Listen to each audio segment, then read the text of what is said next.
Hello, welcome to the Selectmen's Meeting for, what is the day? February 5th, 2019. Roll call, please. Cindy King is present. Wayne Miller here. Sue Lucio is present. Call the meeting to order. Pledge of allegiance, please. I pledge allegiance to the flag of the United States of America and to the republic for which it stands, one nation, under God, indivisible, with liberty and justice for all.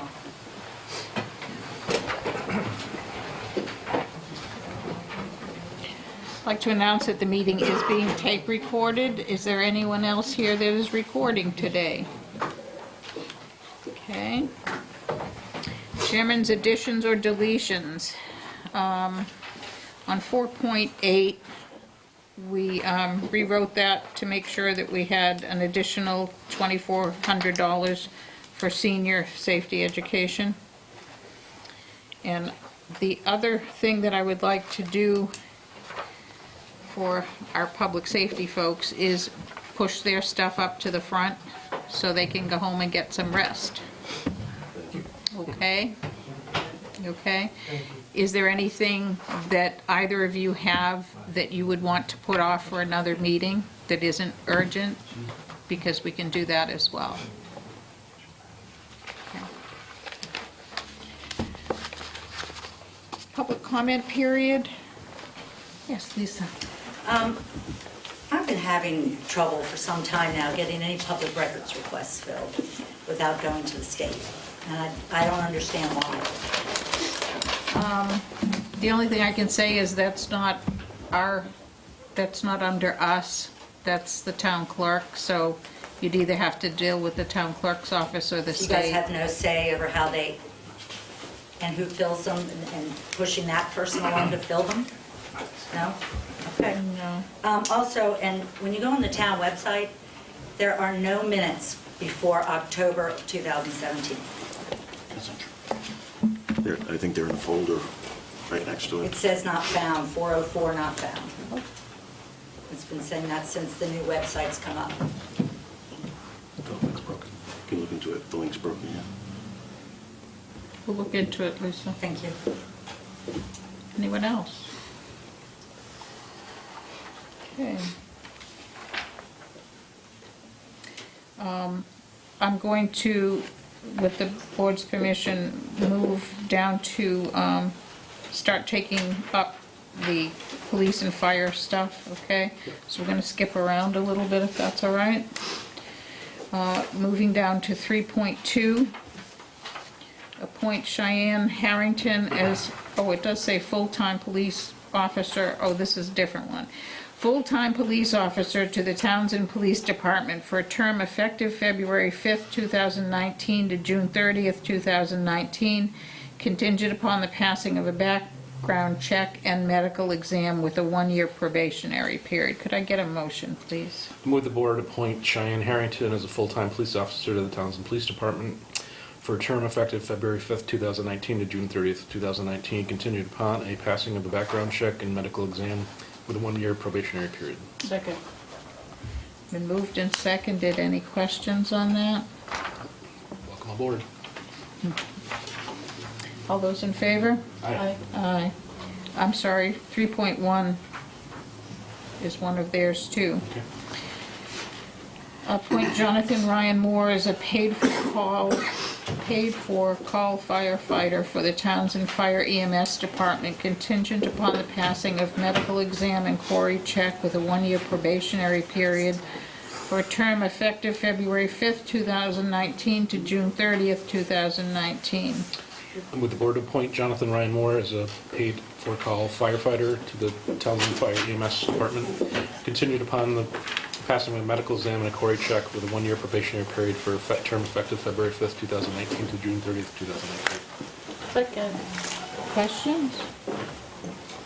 Not all those in favor? Aye. Aye. 3.3, appoint Kimberly Clark as the records clerk for the Townsend Police Department effective February 5th, 2019, contingent upon the passing of a background check and a medical exam.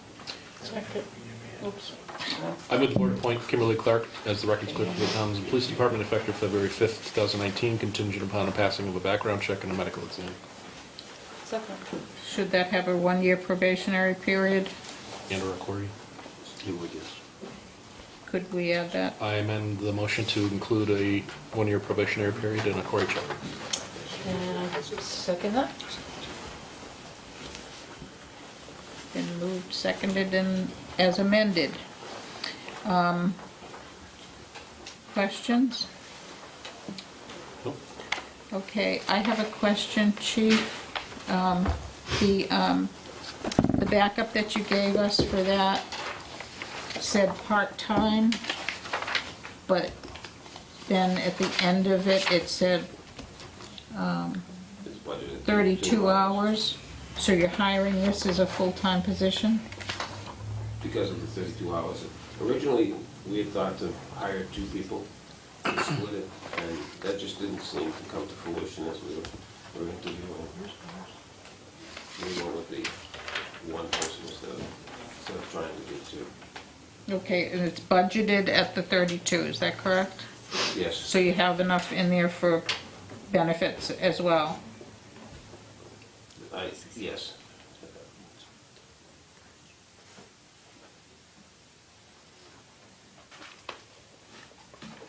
Any questions?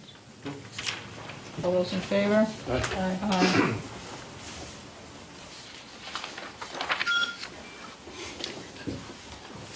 Three point four, appoint James Marchand as reserve police officer for the Townsend Police Department effective February 24th, 2019 to June 30th, 2019.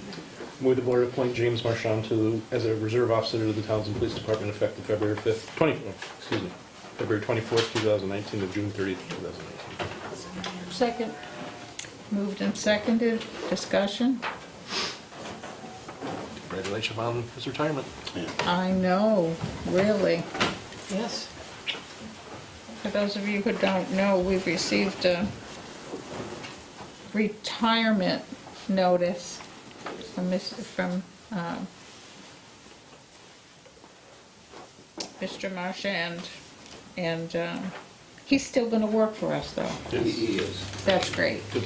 that's great. He'll help fill some shifts and take a little more off of some of the officers. That's good. All those in favor? Aye. Aye.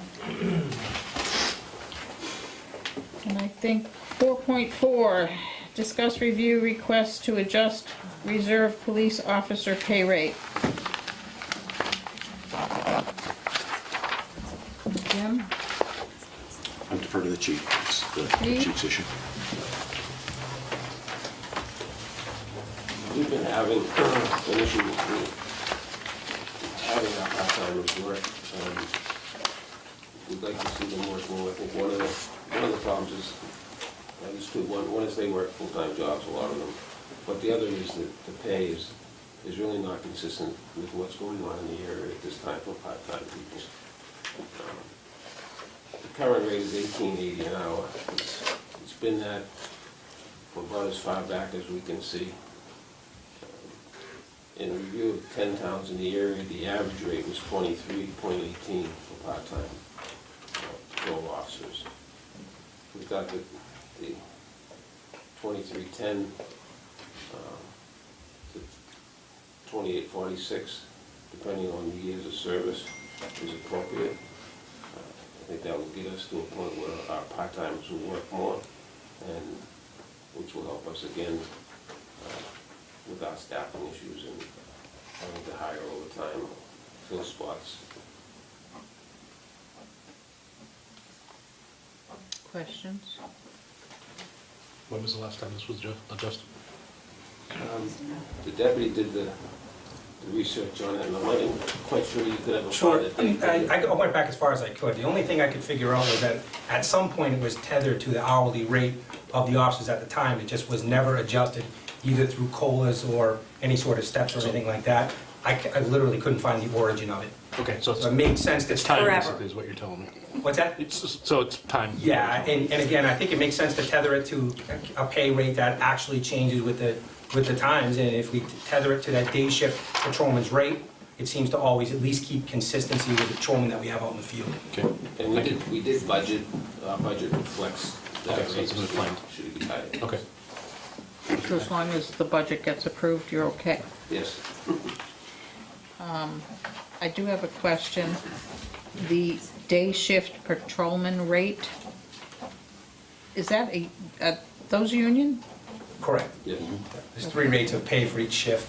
And are the reserve officers considered union? No, they're not. No.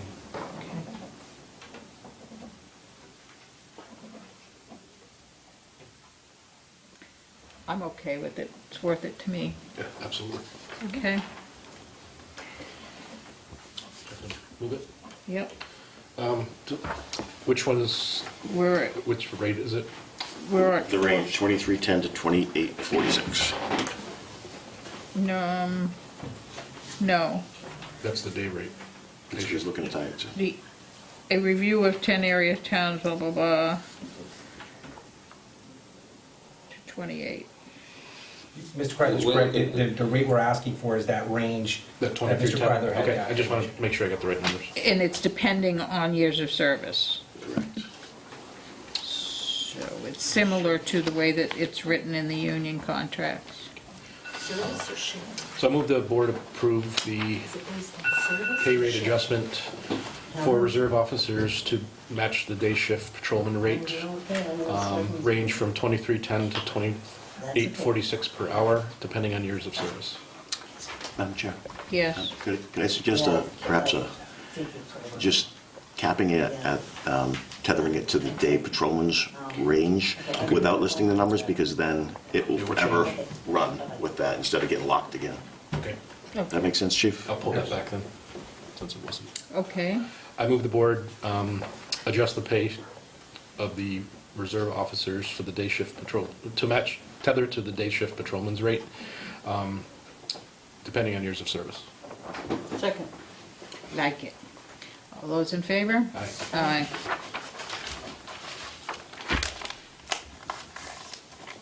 4.5, clarification of board's position on cross-staffing of personnel, police, fire, EMS, and facilities as requested by the fire EMS chief, Mark Boynton. Who wants to go first? I'll gladly take it if you would. Okay. This comes up because a few years ago, this was discussed by the board. I was not present. Not to put Jim on the spot, but he, I believe, was present. We've had some discussions since then. We're looking for clarification, mainly because there currently is some cross-staffing, and potentially, in the hiring process, we may have, that the police may hire another person that is currently on the fire department in the near future. This board, as my recollection from getting it secondhand, was that that board at the time wasn't in favor of it. I speak as the fire chief, but have discussed this with the police chief and the deputy police chief. We don't have any issues with it. The current staff that are cross-staffing, understandably, under the FSLA laws, a full-time police officer, for example, that's also a paid on-call firefighter, their fire time is typically overtime because they've already put in 40 hours at the police department, and they get their overtime rate when they're working for the fire department. It hasn't created any budgetary issues. The staff that are currently cross-staffing respect that. They don't abuse it. They put in the minimum number of hours. They intentionally do not attend meetings and trainings just for the overtime, but to meet the minimum requirements. So it's not an issue, not to speak on behalf of the police, but it's not an issue between the two departments. So we'd like the clarification from the board if you're okay with it. Jim? Yeah. Madam Chair, I remember this discussion, and it was more around a liability issue. That's what I thought too. And having just seen a letter come across our desk, we have been sending letters to the respected individuals, just clearly stating that the liability issue of it, if you get hurt on the job, that you're not covered. If you're a police officer that's working as a fireman, you don't get disability for a police officer. You are technically working for the fire department at that point, so you can't have both. That's the letter I think we agreed upon. Yeah, It- Jim, it's- go ahead. I mean, there are a number of issues, obviously. On the positive, as Chief Boynton said, it's great to have the cross-training, because then you've got people on site, you know, that are eligible and available to treat a number of different issues, be they EMS-related or police-related. You've got people that are already familiar with the town and our processes because they're employed in the other unit. The downsides, one is budgetary. You've heard the chief say that it's not been an issue, and he doesn't expect it to become an issue. But for every hour that somebody who is a full-time police officer works as a firefighter, they would be required under the FLSA to be paid their overtime police rate, which is not what the person sitting next to him or her that's not similarly situated is getting paid. But if the chief thinks that that's manageable, then you can take that one off the table. The only other is the one that Wayne just brought up. Just to be clear, if you're working as a police officer, you're not covered by workers' compensation. You're covered by a separate carve-out in the law, Chapter 41, 111F, and it allows for you to be paid 100% of your pay if you're injured on duty. If you're injured as a firefighter, a call firefighter, you're not covered by that 41, 111F. You're covered by a separate policy that we purchased through an insurance. Workers' comp. Yeah, it's a workers' comp light even. It's not even quite that. It's capped at $600 a week. So the danger that somebody that chooses these two roles exposes themselves to is if they're making, $601 as a police officer and they get hurt in their part-time position as a firefighter, they're going to lose money because they're only going to get $600 a week. Now, clearly, officers are making more than $600, so it's a real financial impact to them if, in fact, that occurs. So the way this has been handled is, in this letter that Wayne was just referring to is the one from last year that went out to one of the staff members that does both, just making them perfectly aware that that's a real possibility for them, so they can walk into it with their eyes wide open, knowing that if that were to occur, it could impact them financially. How might that,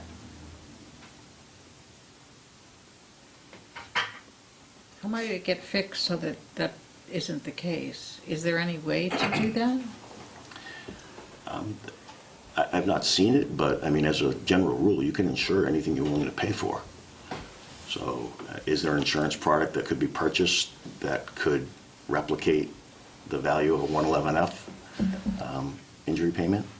I don't know. I've never seen it, but I Maybe would something imagine. similar to an Aflac like situation. Yeah, I mean, they can now anyway. Employees have the ability to, there's an a la carte, Purchase you that? know, Well- non-municipal. I think I would recommend putting that in the letter as well, to state that as a supplement to offer that said protection, because the letters I know we've sent out, I know the people I've talked to that do it, or Right. accept it, Right. as a risk, and thank you for doing it.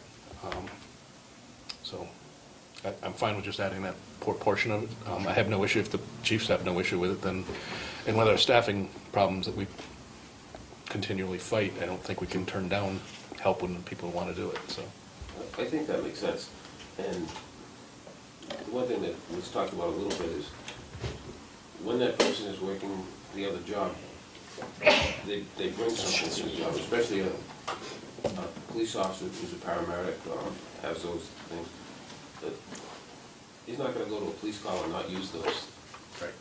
He's gonna use those, so we generally get there quicker than the fire department because we're out and we're not responding from the station, so I think it's a benefit to the town as well, as the officer.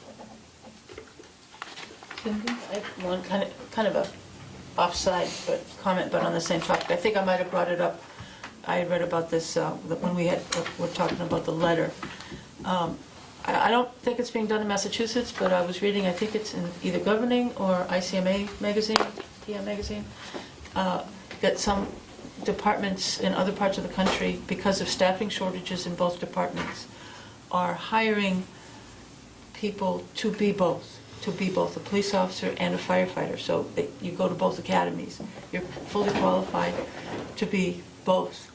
And, the newer people who, if you want to be one, you have to be both. and you become fully qualified, and when there's emergency calls, it's whatever is needed is what you are, which we saw that was a growth when from EMS became, instead of being a third service, we now accept fully that EMTs are often both EMTs and firefighters. But there's look to looking at that, so, I mean, just to, Closer to home, it's like that Waterville Valley, New Hampshire did that for a number of years. okay, Everybody was trained in police, fire, EMS. And my understanding is they're cutting back on that okay. because of the amount of training. You've got those 3 certifications, you're training all the time. So, Well, you never get them in the shift because they're always in some they're mandatory always training school somewhere. training. That makes sense. Oh, well, it's a thought. I mean, I look at it as, it's kind of, if it were me, that were trying to do both positions, it could be a disadvantage to my family were I to get hurt. So I would, I mean, folks have to think long and hard about it, and maybe they can do like an Aflac kind of thing on the side, but they need to really be aware of the chance that they're taking. I hate not to be in a position where we can reward that kind of volunteerism, even though it's a job. It's still, I'm willing to do that, but I don't know, what we as a town could do to. I've been looking to see if there is an insurance product. I mean, we don't have, Chief Boynton, I mean, you can't imagine we'd have more than a handful at any given time that would be performing both functions, right? Yeah, currently there's only one police and there's one facilities staff, which is not a 111F Right. issue. There's only one. There's potentially going to be a second one in the future, yeah. So, I mean, we can research what the possibility of a product is. If you can, I mean, I just feel like, if somebody's not covered, Okay. but they're trying to do the right thing, maybe we can at least look at it. The price is ridiculous, that's another story, but as long as people get the letter. Did Wayne make a motion on that? I didn't know if we needed one, it was just a clarification. Well, I think to send out the letter, Yeah, is just- that okay? I think a Send motion is out just saying that the board supports the concept. the concept and wants to make certain the letter is a clear indication of the exposure, and to add from the prior letter the possibility of the supplemental. Okay. I move the board to approve the cross-functional job between the fire department and the police department, with an addendum to the letter that currently goes out to supplemental insurance, including supplemental insurance on said letter. Availability, yeah. Second. Moved and seconded, you get that, Jim? All those in favor? Aye. Aye. Okay. Passes help. 4.6, clarification of authority to set policy and procedures for the fire EMS department.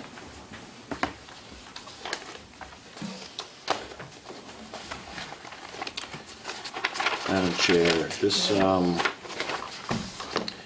came up as a result of what was probably a pretty innocuous thing that Chief Boynton forwarded over for looking to get appointment of certain retired fire professionals to a committee that, quite candidly, I'd never heard of or knew that existed.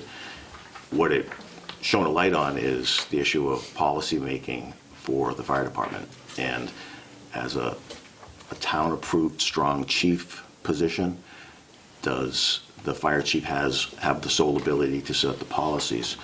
Or, as the charter reads, which was voted by the townspeople after the townspeople voted to accept the strong chiefs law, vest all that authority with the select board.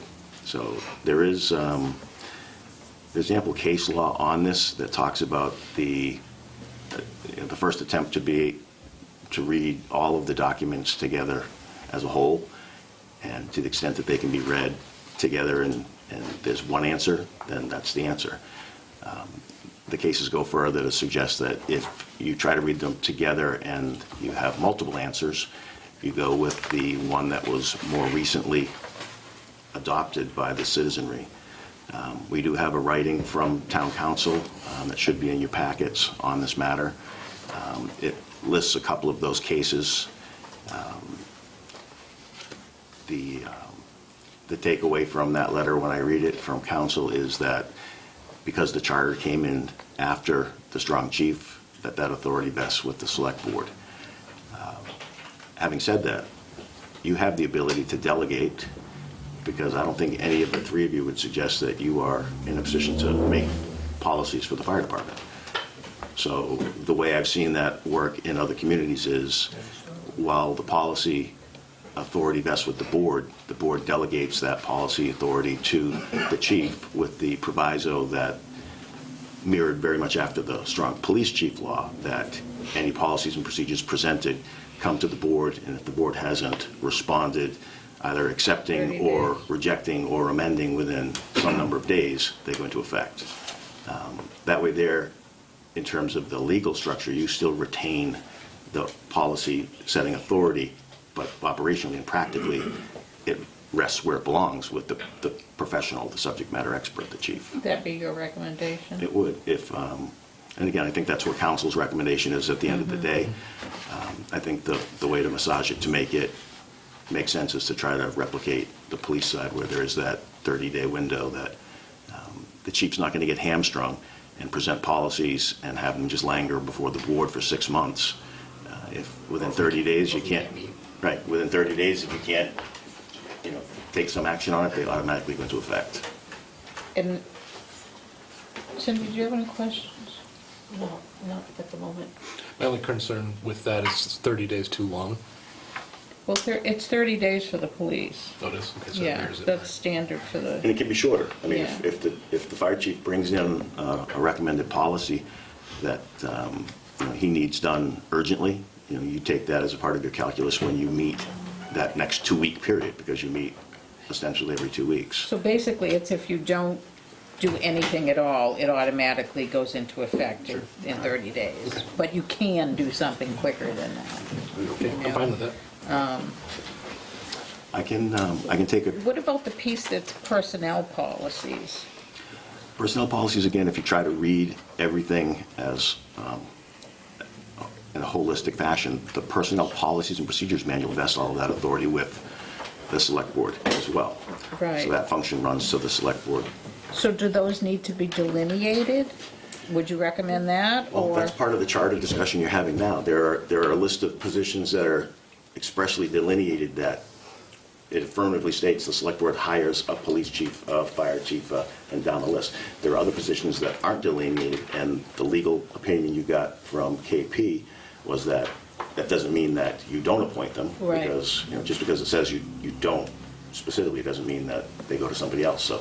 Well, you that's have the those. appointment authority. I'm okay with maybe delegating that.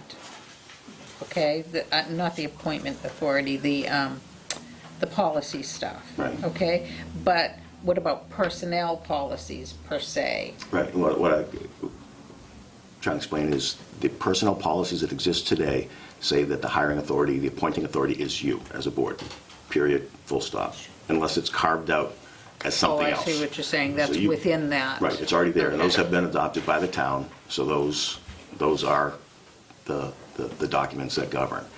And again, the fact is you meet every 2 weeks. The fact is you can meet on a 48-hour notice if something extraordinary is going on. So presuming the chief is able to convey the level of importance or not at any given time, it can dictate whether it goes on a regular course of business or you do something sooner. But no event beyond 30 days on the policy side is he held up. So, I mean, I personally don't have a problem with it. I don't want to get into doing, even creating personnel policies is really in your Right. What I could responsibility. recommend, Madam Chair, is that between now and your next meeting, take a crack at a draft policy, which is your purview, that lays this out. That says that, statutorily, the creation of policy pursuant to the charter runs to the select board for the purpose of policies in the fire department. You're going to, Mirror the, just write it that way, that you're going to delegate that to the police chief along with the following, terms and conditions. okay. I'm sorry to keep harping on this, but in the stuff that we got from town council, it says where law can be harmonized, it should be. Yeah, that's what I tried saying in the beginning, that if you've got the charter and the strong chief, you should try to read them in harmony and holistically. If you get one answer by reading them together, that's great. You go with Okay, I that. took it a little bit more literally than that, that there needs to be a way, or it's a recommendation to harmonize it if you can, too, the actual law. The only one that we would be able to change would be the charter. Correct. So could you just supply a copy of this to the chair of the charter committee Sure. so that they could have a background on what this is about, rather than relying on a Board of Selectmen policy, which I totally agree, let's do that short term.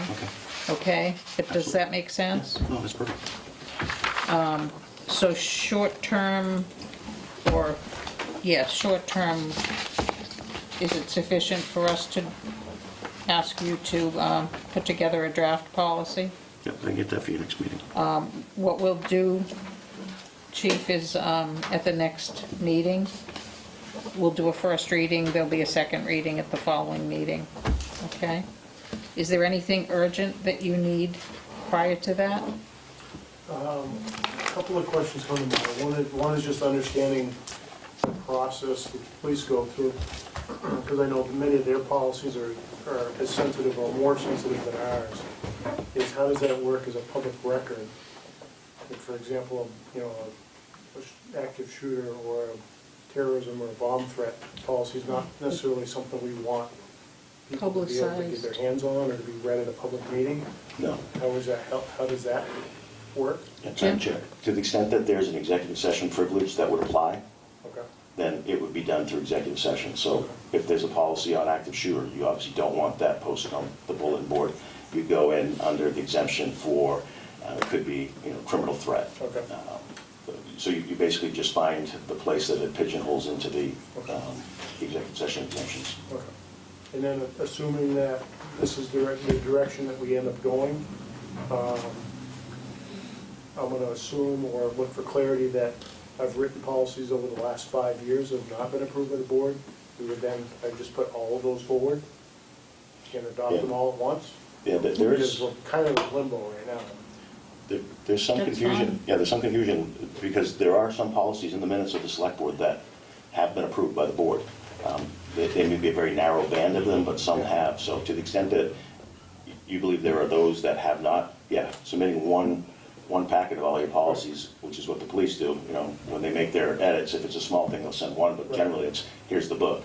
Right. And So all of our And we're policies. not gonna read the whole book. So I'm just trying to figure out how we get from point A to point B, because traditionally, like any chief, Yeah. after I took over from Chief Klein, we revamped a lot of the policies, came up with some new policies. Yeah, there were some that was approved by the board 5+ years ago, but over the last 5 years, I did not understand that this was a process, so none of the policies in the last 5 years have been approved by you. So I would suggest putting them on the next meeting so we can approve them. Send them up, we'll try to expedite it, Yeah. should make it official. So we'll You're do the living first under those reading policies anyway. of, we'll do the first reading of a new Board of Selectmen policy at the next meeting, and additionally, you can present us with a packet that you want approved that night as well, Okay. okay? And just one more point of clarity, typically, when I hear the word personnel policy, to me, those are sexual harassment, typical policies that the town would distribute town-wide. When I'm talking fire department policies, ours are more procedural of how we fight fires and we do that. We defer to the town policy unless you don't have a policy, like on social media, for example. If you don't have a town-wide policy on it, in that case, we would, but I would always look to the board, is your policy on sexual harassment would supersede or trump any policy we have. Yes. And to the extent that the board doesn't have one, you're right, then you would put one in place. If this is where this ends up going, you put it in front of them, and worst case, 30 days goes before it becomes real. Okay, thank you. And if I could, Madam Chair, to the Yeah. chief, I hope you can appreciate the delicate balance of, while they have the ability under the law to set policy, they're recognizing that they don't have the experience, the knowledge, the skill, none of us do, you do. So they want to be true to the law, but also recognize practically that this is something that you know. Absolutely, thank you. Okay. The board feels the same on that? Absolutely. Okay, thank you.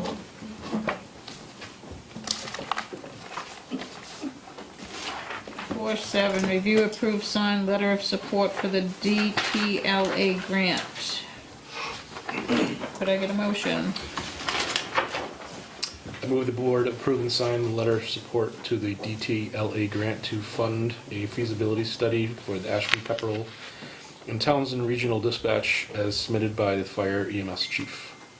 Second. We may just edit that a little bit. Could I ask that it comes from the board rather than,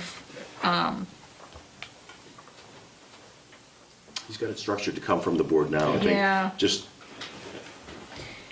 with a sensitivity to the prior I'd issue we just dealt like with. to wordsmith it a little bit, Absolutely. okay? Not in substance, but I just want the, a little bit softer, I get it. okay? So, as written with edits by the town administrator, how's that? Yeah. Is that okay with you, Cindy? Yes. Okay. And all those submitted by me, this represents police and fire as well. Okay. Ready to vote? Yep. All those in favor? Aye. Aye. 4.8, accept a grant. We like to accept grants. I move the board accept a grant in the amount of $3,754 for student awareness, fire education, and $2,400 for senior education from the State Fire Marshal's Office. Second. Moved and seconded. That sound okay? All those in favor? Aye. Aye. Aye. 4.9, accept a grant in the amount of $14,993 from the Community Foundation of North Central Mass and the Greater Lowell Community Foundation. I move the board accept a grant in the amount of $14,993 from the Community Foundation of North Central Massachusetts and the Greater Lowell Community Foundation for the purpose of advanced life support training. Second. Jim, did you need an addition to that? Are we authorizing the chief to accept it electronically? Or was that the other one? Yes, please. It's this one, right? I'll amend that to allow the chief to accept the grant electronically. Cindy? Second. Okay, all those in favor? Aye. Aye. Okay, that, I think, is all of the public safety stuff that was on here. No, is there one more? Exec. Yeah. We have an executive session. Is that something that we need the chief for? That's No. Deputy Chief in Chief for that one, definitely. There's one for fire as well. The very last one. Oh, that's right, too. For the public, I just want to interrupt this a little bit and explain why we're trying to get these guys out of here. A number of them, our chiefs included, have gotten very little sleep since the fire broke out on Fitchburg Road last evening. So we're trying to be really sensitive to that and want to make sure that we let them get their business done and get home and get some rest and feel better. We thank you all for for what you do for us. That was scary last night, looking at the pictures and looking at that on the news. It was frightening. I was so afraid someone was going to be hurt, and it's a miracle that, nobody was hurt, and I think you saved all the animals as well, I think they did. which is a miracle in itself. So it's good news.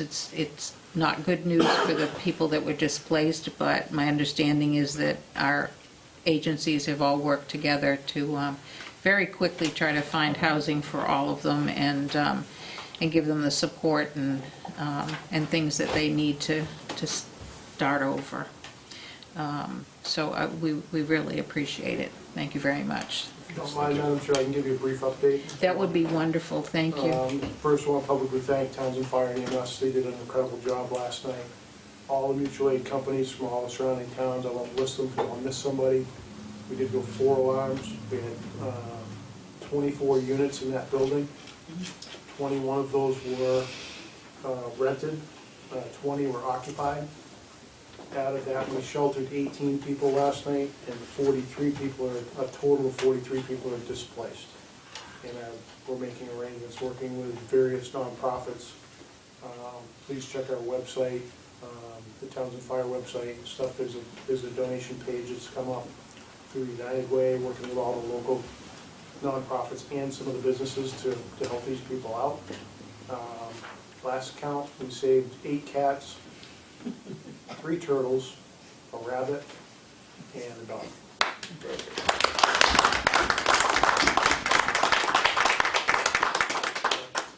Thanks to our brothers in blue, they helped us out last night as well, great job, so kudos all around, guys, did a good job, nobody got hurt, so. Thank you. Chief? Yeah, it was very well done on all parts. I thought I was gonna get one of those cats, but the owner showed up today. Tried hard though. Sat on my lap for about an hour and a half last night. Oh, that's wonderful, that's wonderful. Great, good We job. just found one today, though, didn't they, in the rubble, they found We one? had We found 2 this 2 afternoon. this afternoon, okay. They were there all night. We didn't find any of them until like Yeah. 3 hours into the fire. They weren't kidding with that. Yeah, I was at St. John's Day, and somebody said, Mary Beth said that they were soaking wet, the poor thing, and Yeah, So we found 2 late this afternoon. nice, they have since been tried. nice. 2 more cats, you mean? Yeah. We Yeah, did- we it's did- that 9 Live thing, you know? Yeah. Luckily, We did unfortunately find one cat that was on its 9th life. oh, No. luckily it wasn't typical weather either. Yeah. Okay, so with the public's indulgence, I would like to move that we go into executive session to handle the other 2 police fire things. Before we go off the emergency, we have our. Shirley's been up all night, know, too. I know, I'm but she- sorry. But she's, gonna start. I know that she's been very You're on busy with here- the shelter operations, and I'd love to Yes. hear what she has to say about Right. what she's been up to. We have had an incredible response. Everybody has worked together, it's just worked perfectly. The volunteers from TEMA have been remarkable. We've had, they just worked their tails off, and several of us were there all night last night. And it's been good. We did the sheltering at St. John's New Hall, and it worked beautifully. We had bedrooms down in the classrooms, so each family had their own classroom, so there was all kinds of privacy. Worked very well for the animals as well, because we had a lot of animals there. Upstairs was used for processing and all of that, and then the mealy hall was used for the meals, most of which have been donated. So that's, it's just been an amazing situation. 2 or 3 of the volunteers worked their tails off all night and are still there. Brian Kennedy and Kim Craven have worked like crazy. Stephanie Kennedy from TEO has been there all day, and she's still there. We've been shuttling, today we shuttled the people up to the TEO facilities so they could get clothes and things that they needed, and then shuttle them back and shuttle them up and back. Most of the day, into the afternoon, we were sending people up so that they didn't have a whole crowd of people, so we sent them up one family, two families at a time. So it's been a very busy session, but And I think the town posted some information in terms of if anyone out there wants to donate. I think what I saw and what I heard from you guys today was gift cards especially are welcome, because that way they can purchase what they need the most. And there's instructions on the website as to who to contact and how to go about that. So people have been responding amazingly. yeah, well, Gotten lots of gift cards already. that's wonderful. That's good. And you got help from the Red Cross, I saw, too. We had the Red Cross there as well, yes. We worked it as a partnership, which is, they have 2 or 3 different categories for the shelters. But we worked it as a partnership because we're not an official Red Cross site. So they came in and helped with the processing. We did the feeding and that sort of thing, and it worked out very well. Wonderful. Worked well with Thank you. both I sides. know you're on here for your budget. Do you want to postpone that? No, it's a pretty simple budget. It's pretty easy, Well, and I'm here. okay, all right. Suggestions on how to do you want to just Do it? quickly go through the budget? It's pretty short. Okay. Yeah. I think it's all of four lines, I think.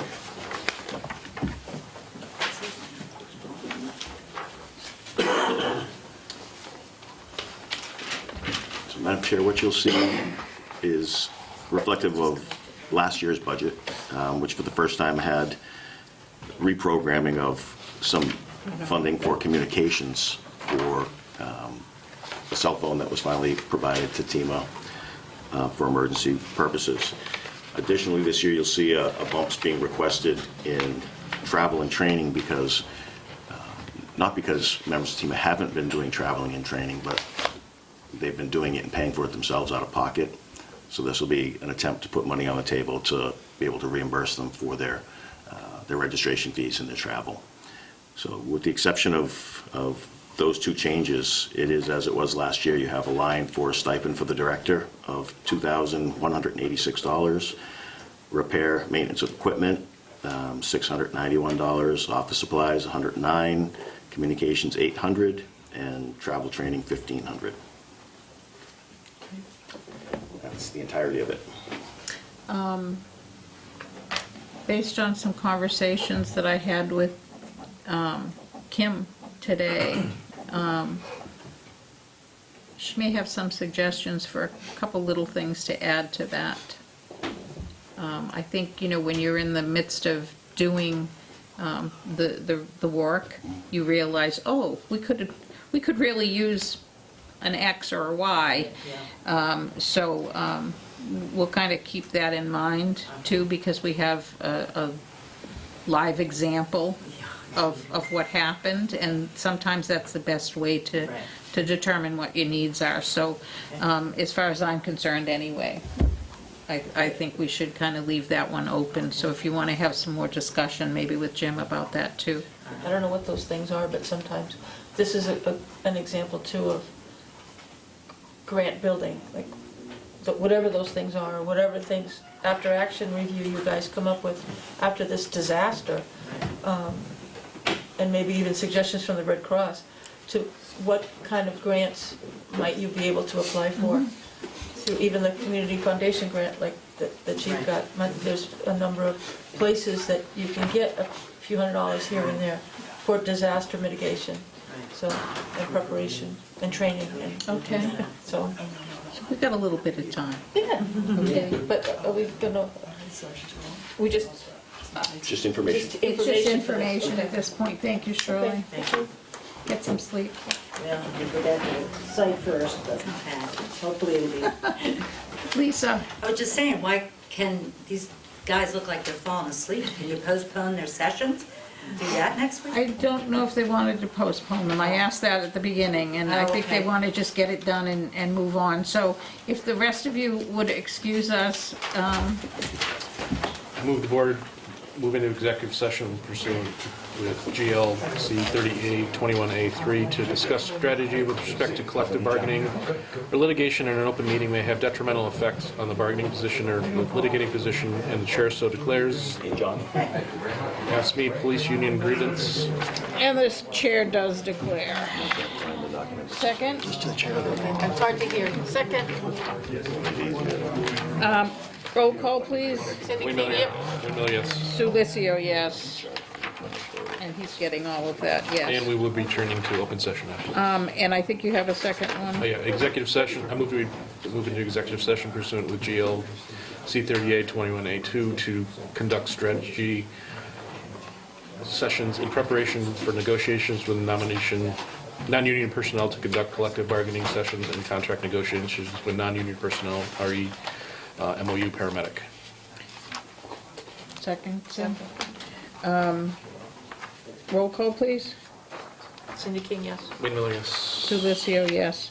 So we've got both of those on the table. So whomever needs to be here for 7.2, which is the AFSCME Police Union grievance, please stay in the room.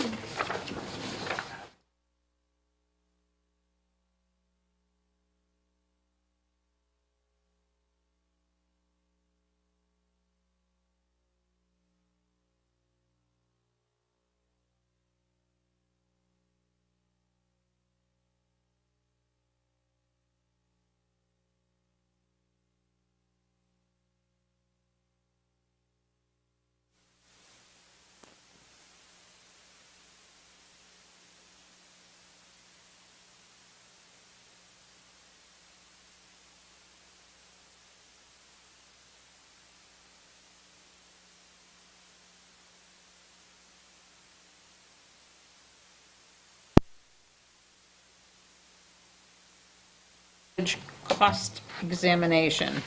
Jim, a little bit of an introduction, please?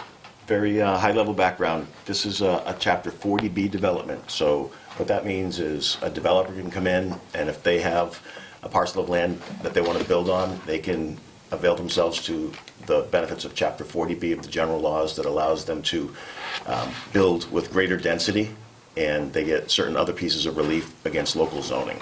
So if we don't have 10% of our housing stock locally deemed affordable under the state standards, we're open to 40B projects. This is one of those projects.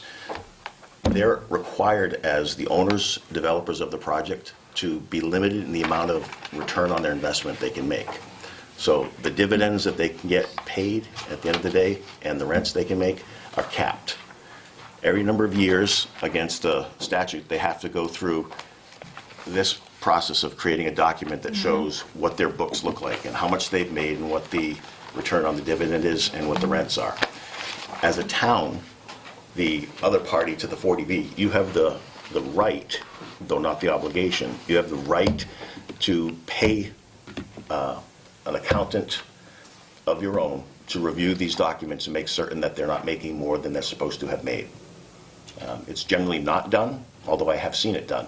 Town council writes in some length, but then concludes with, he too has not seen it done regularly, but has seen it done on occasion, and he estimates that it would be between $750 and $1,000, plus or minus, to have somebody come in that does this type of work and do the analysis if you thought it was worthwhile.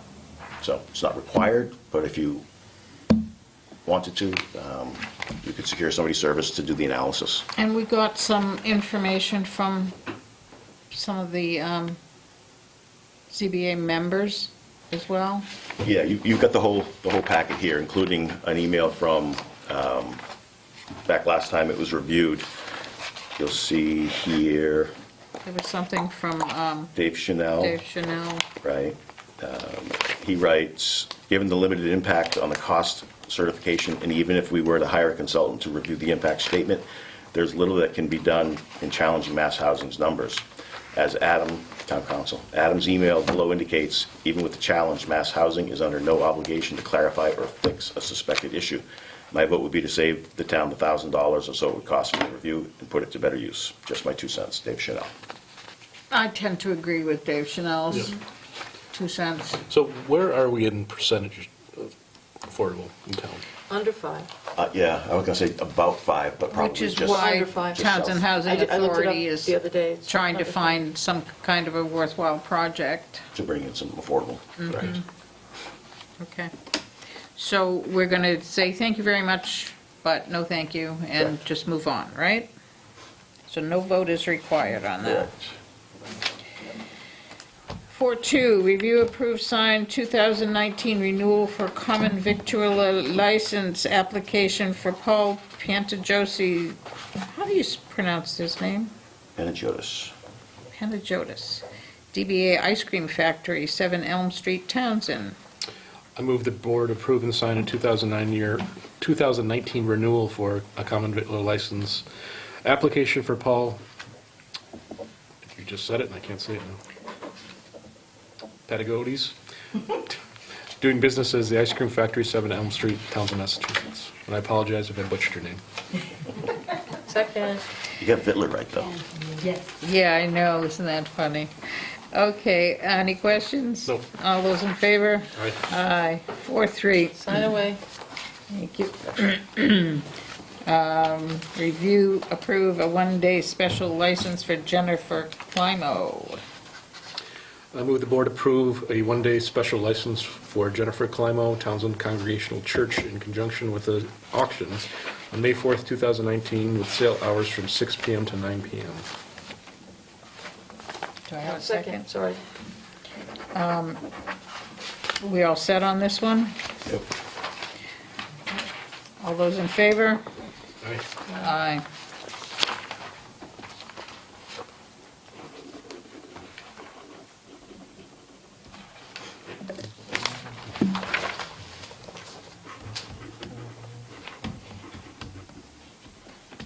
There you go. We have finished the 4s. Nope, we got one more. We do? Oh, 410. Review, approve, sign a contract for the Water Department Bridge Replacement Project as recommended by Town Council. Madam Chair. Yes. You should each have received in your packets a pretty substantial document, contract, with all the associated backup plans, design specifications, insurance certifications. This comes with Town Council's recommendation that the board execute. Okay, good enough for me. And this is to, just to clarify, to finish the installation and fix the damage? This is to finish the bridge installation to include a change order to correct damage. And did we get the proper paperwork from, I forget the company's name? We have everything that satisfies Town Council, and to my understanding, the Board of Water Commissioners as well, because they've signed. Okay. Any issues, Lance? Okay. I move the board approve and sign the contract for the Water Department Bridge Replacement Project as recommended by Town Council. Second. Moved and seconded. Any other discussion? Nope. Not all those in favor? Aye. Aye.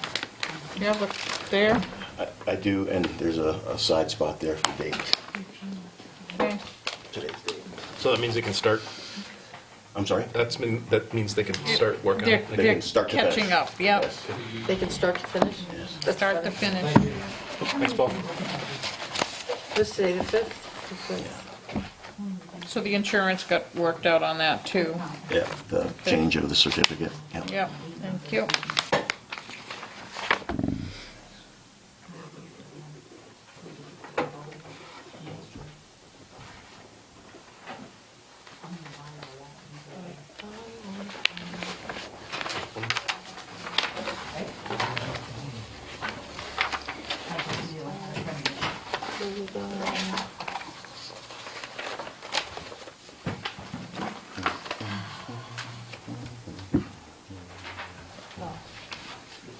Beautiful. 5.1, review approves use of legal counsel policy, first reading. Last meeting, we had talked about it doesn't really fit based on the Right. kind of arrangement we have with town council. Jim, did you have recommended Yep, this, edits to yeah, that? this document, actually, I had to track changes when I apologize, it didn't get included in the pack. Basically, this is just blowing it open a little wider to say that for non-litigation labor questions, employees and board members without a vote of their respective board have access to counsel. Generally, most generally, it'll be office hours. If there's something more substantive in terms of an opinion, it would require a vote of the board. Making it clear in bold there, this process for general town council access is not an approval, but is necessary in order to track usage for budgeting purposes.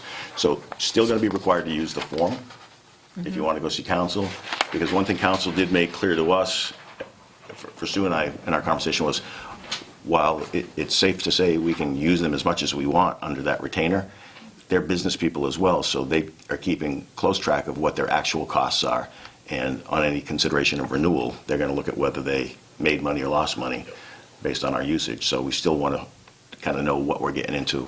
Right, and it's not that we're gatekeeping in Right. that It's sense. just paperwork for the It's just, tracking. it's for tracking purposes, but it's also, I think, there may be situations where our office, where Jim could say, gee, I saw this come through, somebody else on your board wanted to have a similar discussion. How about you arrange with town council for town council to call in and talk to all of you at the same time? Okay, because we don't want a situation where, 3 out of the 7 people are each going and getting an individual discussion and an individual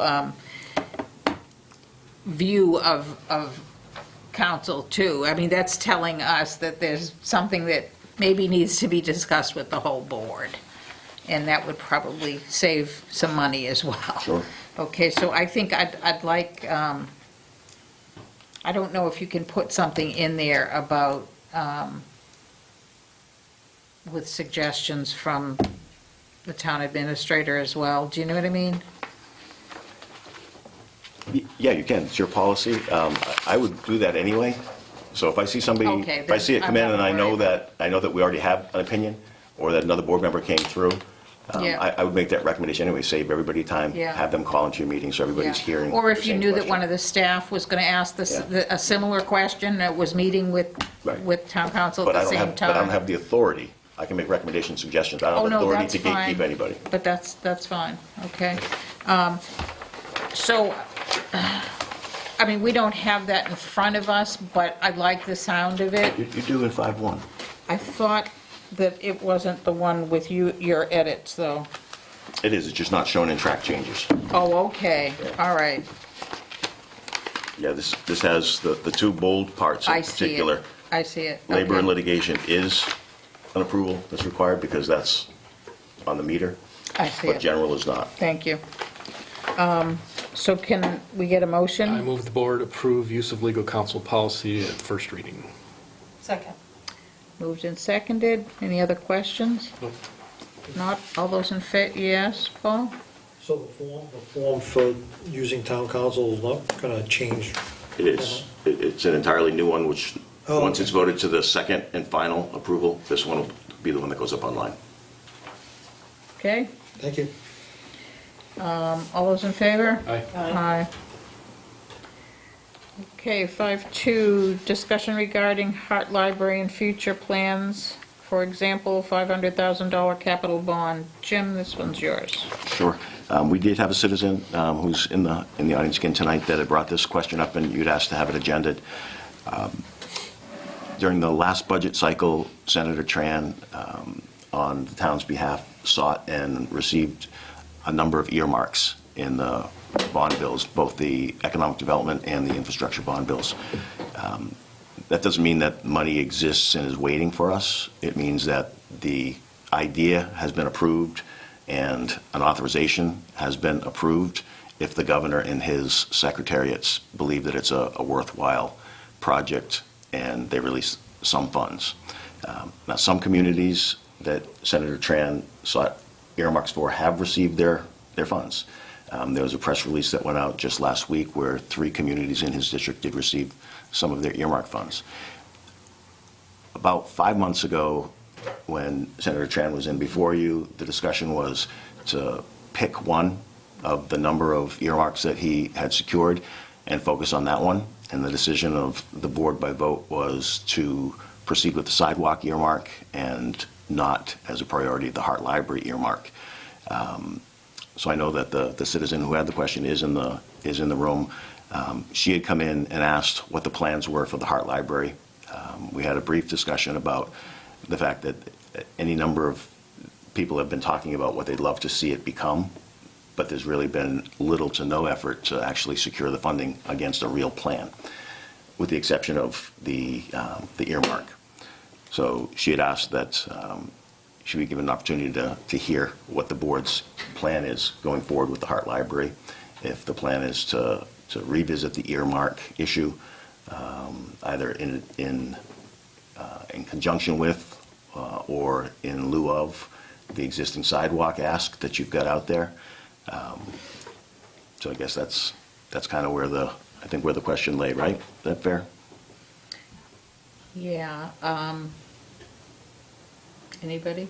I have two things for that. I think it shouldn't be us deciding what to do with it. I think we should form a committee of some sort to explore some options of what to do with it, how to fund it, whether it be by grant or another earmark from Senator Tran. I know he's reached out again to renew this year. Do we bring it up again and he gets a second earmark for this? Well, it's still on the table. Right, so we can ask him to push for it for 2019, still keep the sidewalk request for 2018, and go that route. Put a second ask in case he doesn't, in case we don't get it this Tap him on time. the shoulder. Yeah, so not looking for a new earmark, but just this next year, Please ask again. yeah. Yeah, so Yeah, I think, that's the one where I was vehemently opposed. It was a very strong 2-to-1 on the decision to go with the sidewalk over the more impressive Hart Library with the building that I see as, if we don't do something, it's going to fall into the Squanicook, and then we're going to be dealing with it as for a hazmat grant. The other two board members also after Senator Tran asked that, gee, write a letter to the governor and tell him what your priority is, that you prefer to have the sidewalk than $500,000. So a letter was drafted, and the board sent a letter to the governor telling him that we want the sidewalk. I think at this point, it would probably be better to write another letter to the governor and say, maybe we rethought this, and maybe that we could really like 500,000. I'm not rethinking it. I'm thinking it's a completely separate topic. Well, anyway, but as far as the Hart Library, I thought that just about a year ago, we had already, the packet, there was quite a packet, we had great plans for the Hart Library. One that I thought we had already put this pretty much to bed, short of a few feet of space in the building.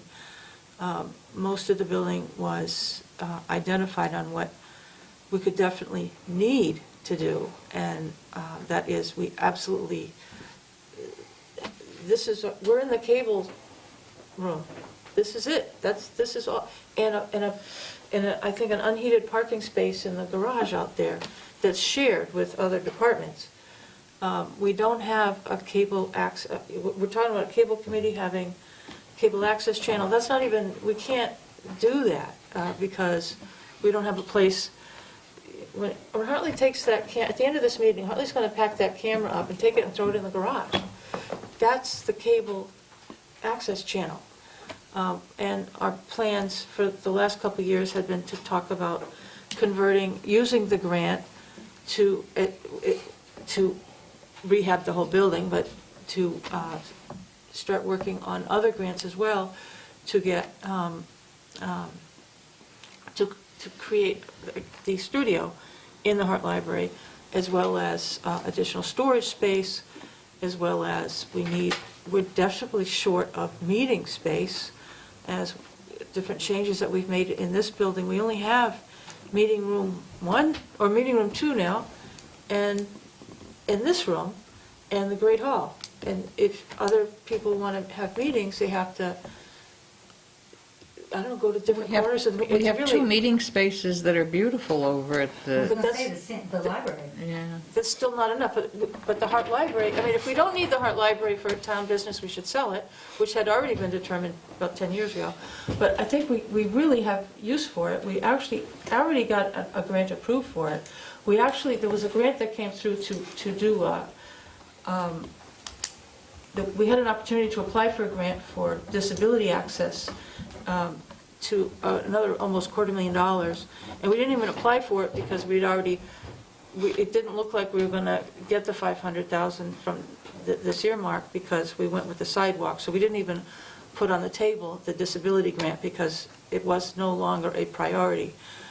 So we could have had close to $1 million put towards the Hart Library, and we're just pushing it down the road like it's been done since the library. When did the library open? The new one? Almost 10 years ago. 10 years ago.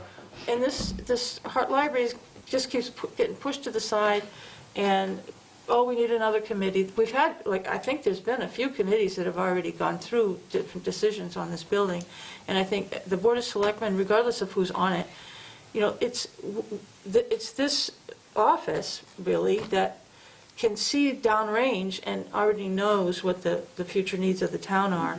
We already know how things have been going, what space usage is already in a crisis mode, which is, you know, hardly, all the files, I mean, we've got boxes, I think, sitting over there. Okay, And we need to just get moving and not just keep pushing it off to another committee. I and then mean, I appreciate hearing your taking the opinion, sidewalk but I'd over like to fixing the move the building. meeting on because we still have some stuff. I just, I mean, Wayne made a suggestion, you're making a suggestion. Yep. My feeling is, from a safety perspective, I'm worried about those sidewalks. I'm It worried. can't all be done at one time. That's the only thing. Pardon me? The sidewalks cannot be done all at one time. Yeah, They can, safely? yeah, You're gonna stop the kids from walking on it? Good yeah. luck. Well, no, I mean, you know, people want the sidewalks fixed. Absolutely The true. the elderly folks that go to the band concerts are concerned about the way that they dip and walking on them, okay? Absolutely.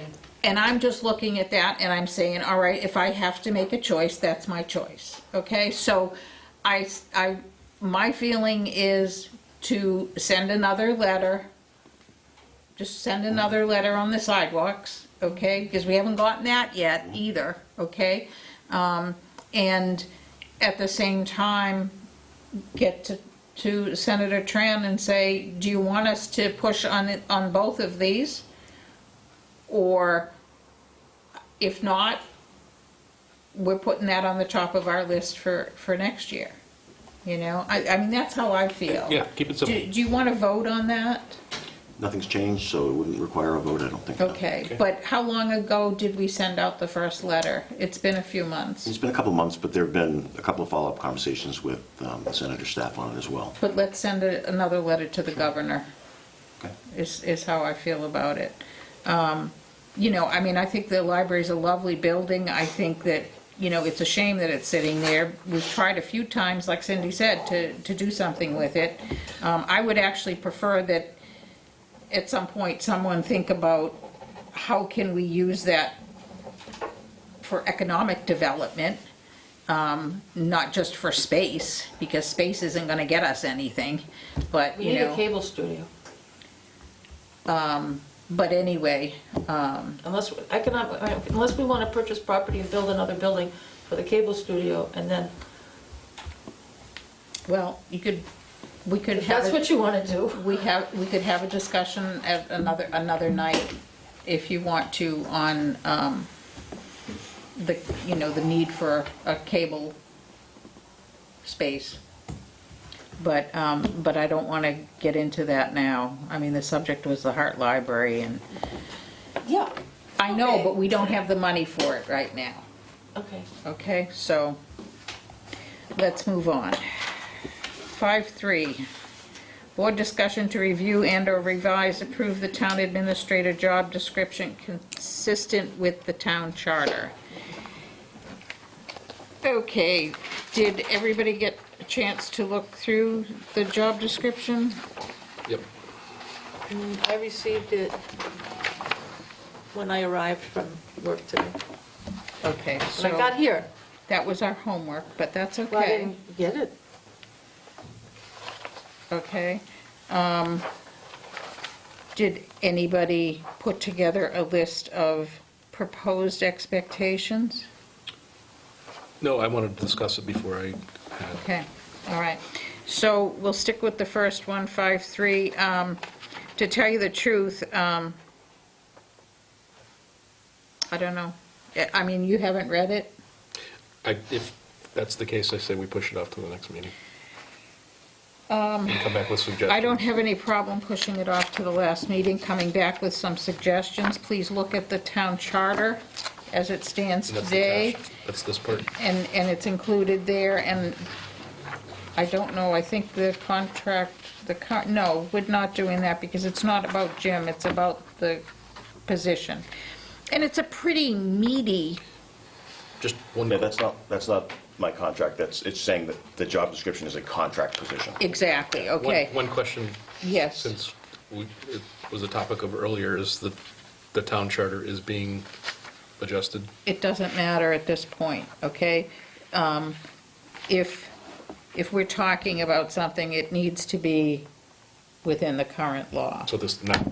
This is now, exactly, okay? And that's why, So That's why it's if the charter attached. changes, we come back to this at a. if the charter changes and it affects any of this, yes. Okay, I just want to Okay? understand. Yeah, but just to let you know, town council also did say that that doesn't necessarily affect Mr. Kryler and his contract right now. Even if the charter were to change, the contract takes precedent. Right.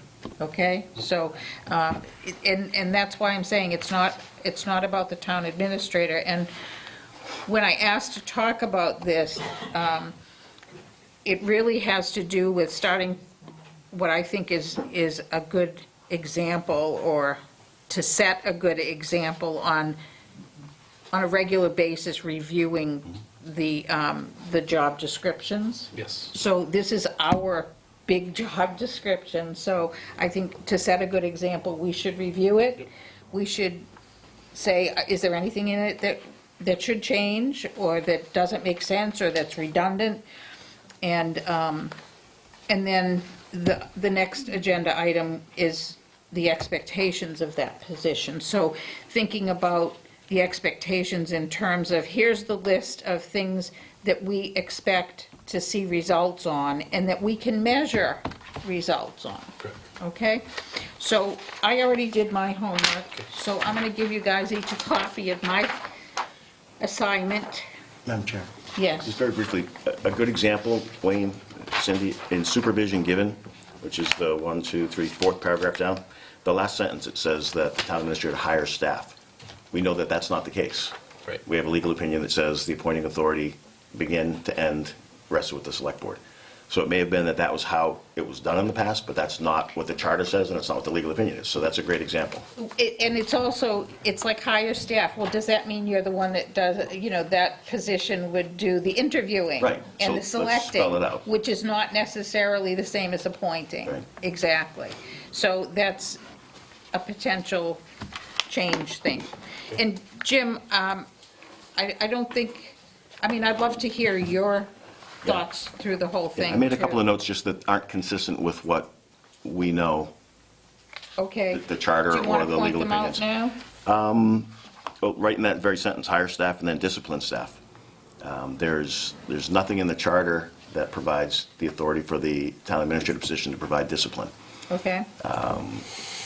Yeah, I so- think that's Board of So again, Selectmen. but in practice, it had been, prior town administrators had functioned under this job description and had provided discipline to staff, had hired staff. So either the charter going forward would need to change for this intent? Just gotta make them line up, or- right. Yeah, okay. Anything else? A couple little things, but nothing as substantive as those two. Okay. So homework, please, Sure.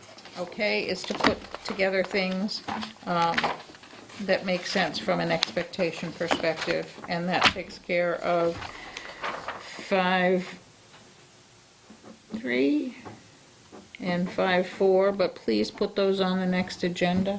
Gotcha.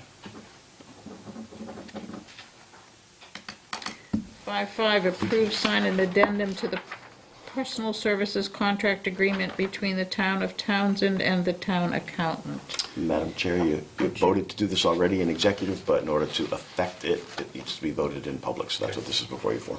I move the board approve and sign an addendum to the personal service contract between the town of Townsend and the town accountant. Second. Moved and seconded, any discussion? Nope. Enlighten us on what it is. I can tell you what it is, one sec.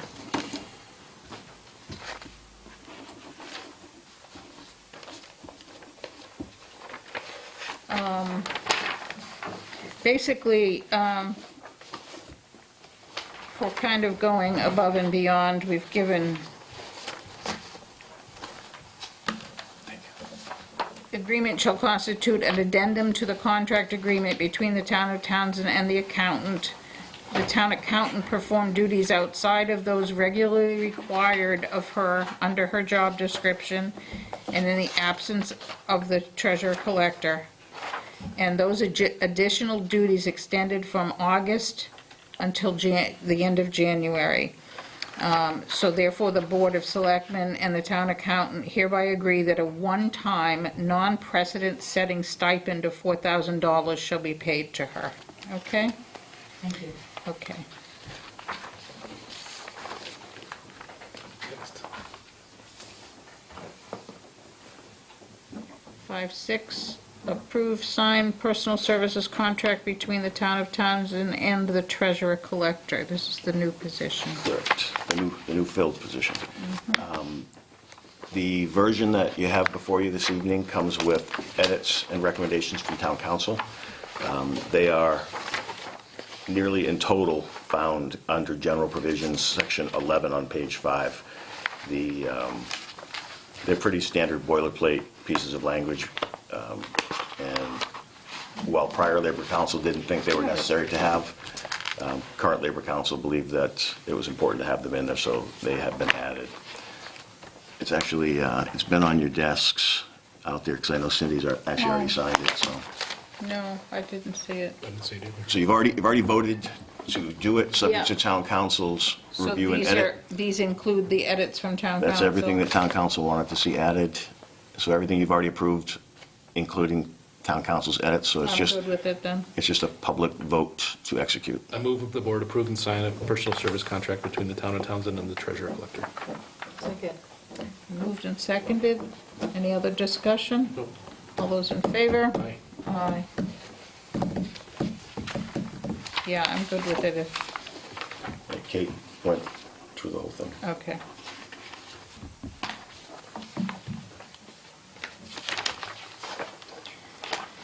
Okay, 6.1, town administrator updates and report.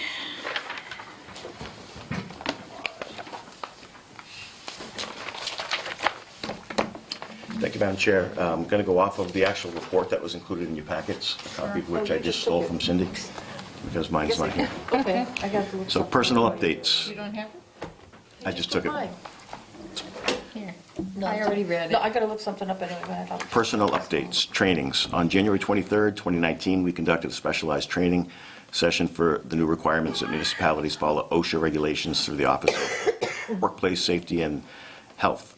Monitoring is done through the Mass Department of Labor Standards. The training was performed free of charge by a local resident who is certified. There was a general overview, and we will be seeking training funds in the fiscal 20 budget to be able to provide the more specialized trainings by department. I have attached the slide deck that was used during the presentation.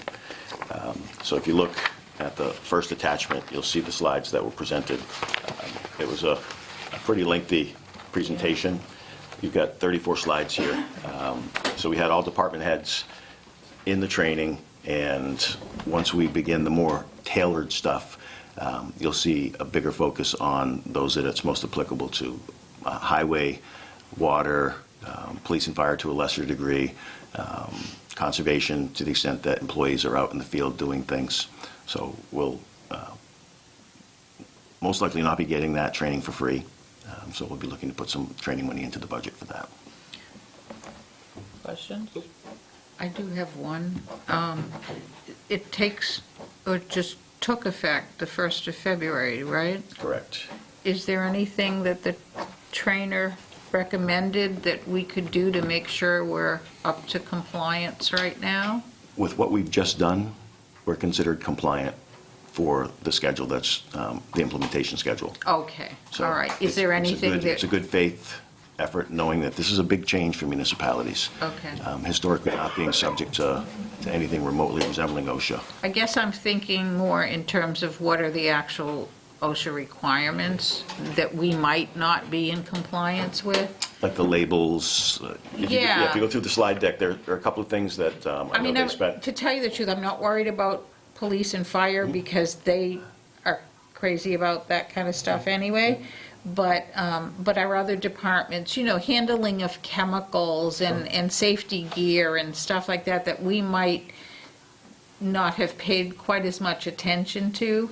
Yeah, I know that he spent some time, and I know Paul was here in the meeting, and he was picked on a little bit just because the trainer knows him and knows that he could take it.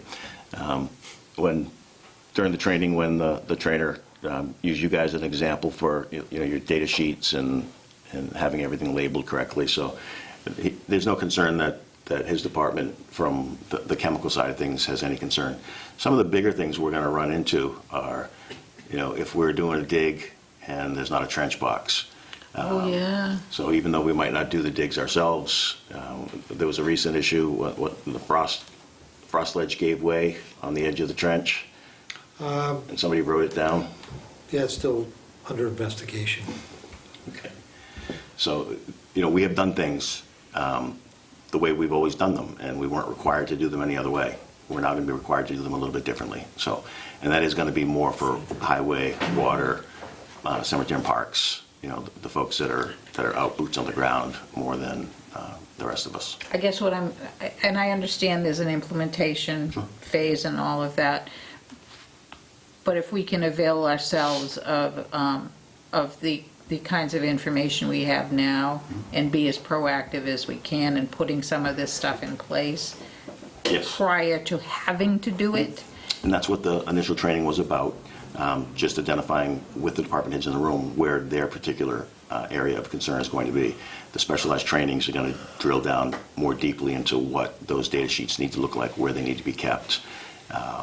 So we're not going to just sit back now and wait. We are moving. Okay, towards so next phase the of data implementation. sheets, you mean, we were working on this road and doing No, this? data sheets are, do you want to talk about? The rest, that's Material safety data sheets is basically a sheet on a specific chemical Oh, okay. that tells you a lot of data depending on what happens when you come in contact with it, all the compounds in it, what you do, the flash point of it, storage, all that type of thing. I mean, Okay, Yeah, so so they're the big ticket- information, the it's big- information, Yeah. basically, that everybody needs to It's a- know yeah, about. if it comes in contact, what do you the If you get it in your eye, presenter what do you wanted do? to- Yeah, presenter want to know you can't have it in just one location, it has to be in whatever location, so it's very accessible. If anything happens, somebody gets splashed in somebody's eyes or whatever, you can go right to that data sheet, see how to treat it, whatever. We do And then have there's our a big major note that chemical- says, when you're using such and such, put your goggles on. yes, there's a personal. There's even a MSDS on whiteout. Well, that's what was Wow. used as That was the an example. example. And they're not Yes. SVSs anymore, or they're not NSDSs anymore. Okay, so I just really think it's important that we're as proactive as we can be on it, that's all. So if there's stuff that we can get ahead of the curve on, I think we should do that, but that's just my opinion. And I think we are. Okay, good. All right. The next thing on my report, you'll get to section B under personal updates. Land use coordinator. Applicants for the position of land use coordinator are now 10, consistent with the discussion before the board at the last meeting. By mid-February, I will begin the screening of the applicants to reach a preferred candidate or short list of candidates. At that time, I will schedule the opportunity for related board and committee members to meet with and/or discuss matters of concern with the candidate or candidates. And then lastly, I will present a candidate or short list of candidates to the board for your consideration of appointment. Excellent, thank you. Just update there. C, new treasure collector. You've just taken care of this matter as a separate agenda item. The contract that was negotiated with Anna Noyes, the new treasure collector. So vote to affirm and execute, so that's done. Next section, financial updates. A, fiscal 20 budget. All department budgets are in hand. The finance team has been working on keeping the revenue expense tool updated with each new piece of information as we receive it. House 1, the governor's budget was released last week. Our portion of local aid is projected to increase from $1,358,888 to $1,395,578, an increase of roughly 2.7% or roughly $38,000. The illustration I'm making there is that is relatively insignificant in terms of increases, but it is still good that it's not cut, because there have been years where that number has gone backwards. It's just House 1, 2. Yep. The process of having departments presenting their budgets before you has begun as of tonight with Shirley, and over the next several weeks, I'll be holding individual meetings with departments, primarily the big budget ones like police, fire, and highway. It's important that we finalize our budget work session sooner than later. So to go to the issue that Sue brought up, she had asked that the copy of the spreadsheet be circulated after the last meeting, so I know it was emailed out to everybody to try to nail down some dates on work sessions. So instead of Sue being the one to say it again, I figured I would be the one to say. Thank you. If we can, in the next couple of days, if people can just fire some dates back that work, I'll coordinate it all onto one master sheet. No, I don't think we're going to leave without talking about it. Okay. Yes, because mine changed. I'm sorry? Mine's changed, Okay. as it usually does. All right. Fiscal 20 North Middlesex Regional School Budget. The superintendent presented his preliminary budget last Monday. It contemplates a 2.81% total increase, of which our share here in Townsend would be roughly $1 million.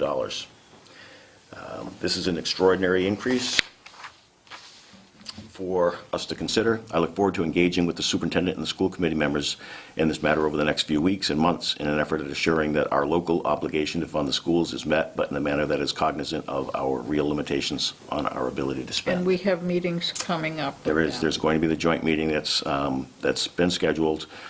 It's a Wednesday. The date, Yeah, we got 13th. an email I confirming think it some is other Yes. date. Yes. But there Well, we was- got an email, Change it, confusing yeah. email today. Well, yeah, Carolyn was going to check on the second email and say, is this in place of the other meeting or in addition to? So I have both of them penciled in. yeah. So it'll be, one of them, at a minimum, will be the standard where every Board of Selectmen, every FinCom member, and the TAs sit around the table and get the presentation. Is the second one just the hearing? My hope is the second one is actually a deeper delve into the numbers themselves, which hasn't existed in my 3 years here so far. There's been the one meeting where we all sit and listen, and everybody says something very vanilla about their concerns, and then we have, Oh, and you're then we have the missing, you're hearing. missing the other ones. No, because the school committee tends to have several meetings. Oh, I know they do. I'm saying in terms of No, calling. I know, but a they're open master one. meetings and. Certainly. Our FinCom used to go to every one of them. Yeah. You know, to know whether or not, how comfortable they felt with the strategy. Because you really can't get into line item stuff with the school committee budget. You know, it's all or nothing. Sure. No, it's bottom line. But it's nice to get a feel for the kinds of things that they're looking at. Sure, and there's some contract drivers that, Oh, yeah. you know, they deal with the same way we do. Their health insurance, they've projected, just preliminarily, they've got a 10% number pegged in there. They're not going to realize a 10% increase. It'll be something less than that, but they're being conservative at this point. To point, we are going to see, very likely, and I'll know next week, a flat rate, no increase at all on our rates here. So can you help them with their insurance problem? They're part of a consortium. Yes, I know. I You know, we're a standalone with Blue Cross.